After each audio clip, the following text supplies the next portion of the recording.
looking at different funding opportunities where we can provide certain limited fields of use for our CCR technology. We're working in the pulp paper industry right now, and we've been successful in creating a lot of hemp pulp with our reactor in Port Lupton, and that pulp has been shipped to a paper mill, and we made 2 miles of hemp paper.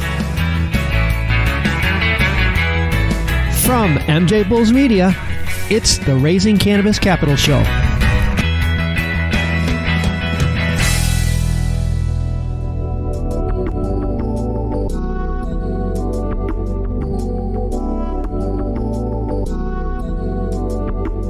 Today in Raising Cannabis Capital, we are joined by Ed Lehrburger from Pure Vision Technology. Ed, welcome to the show. Hey, thanks a lot. Glad to be here. Well, many of you who listen to the Hemp Barons podcast, which is also produced by MJBulls Media, will remember Ed from the show he did there. And if you haven't heard the show, I encourage you to download Hemp Barons episode 25 to learn more about Ed's illustrious hemp career.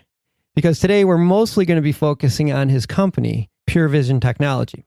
For my notes here, I want to say that Pure Vision Technology, you use this continuous counter current reactor technology, which is technology that your company created back in the late 90s to essentially break down plants into 3 fractions. That was a mouthful for me. I'm going to let you take it from here, Ed. Let's start there. You did pretty good. Thanks. Let's talk about the 3 fractions and what they're used for. And All right. Plants that grow. So we're talking about trees, shrubs, grasses, known as biomass, primarily are comprised of 3 components. The cellulose, which is the strong fibers, the hemicellulose, which is the smaller fibers, and the lignin. These 3 components comprise of about 80% of all plants that grow.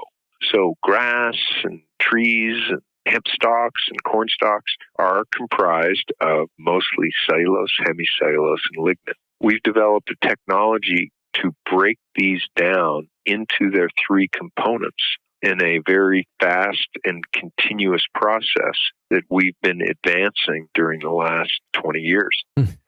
And we have been working with potential investors and collaborators on a scale-up program to really get into making cellulose, which is primarily pulp, and hemicellulose, which turns into sugar, 5-carbon sugar known as xylose, and lignin that can be converted into plastics, chemicals, and fuels. It's essentially just about everything that can be made with hemp is one of these 3 fractions. Anybody that's making anything with hemp will need to get the raw materials from you.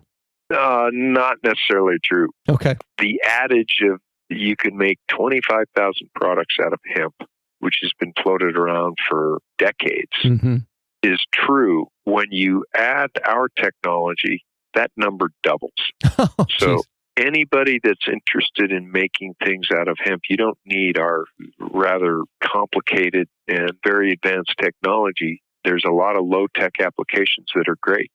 We hope to get into providing chemicals and plastics and fuels in the next year or 2 on a small commercial scale. It's essentially a hemp refinery, and all this is going to take place on the former canning company factory that you purchased back in the 90s, and now you're converting it. I think you said it was an 8-acre, 8-building, 110-square-foot facility. That's what you're going to use to eventually convert all that over into a hemp refinery? That's kind of correct. I purchased this former canning company in 1993, and it's slowly being converted into a hemp refinery. And everything we're doing is carbon neutral, and we can really have quite an impact on the planet as we slowly start replacing oil refineries with hemp refineries to make the same products. You just got everybody's attention when you said that. I couldn't wait for you to say that. Okay. Yeah, it's all true. I know. There's it's exciting. No hype. Yep. It's exciting. That's what I'm saying. This is really changing the world. It's so exciting. Right now, you're funding all your research and the development of the refinery with a spin-off company that you have called Pure Kind Botanicals. as you stated, the CBD infused products that we make have been supporting our research and development in converting hemp stalks into value-added products. Mm-hmm. The cornerstone, if you will, of our business has been Pure Kind Botanicals, and really the biggest part of that business is private labeling for other companies. And so it's been an exciting run dealing with other companies and assisting them with their dream formulations that we can actually put together. I imagine this last 6-10 months have just been crazy for you in that side of the business. Even with that intensity that we're all feeling right now with CBD, it's probably going to be difficult to fund the next phase out of the revenue, at least at the pace you need to fund it.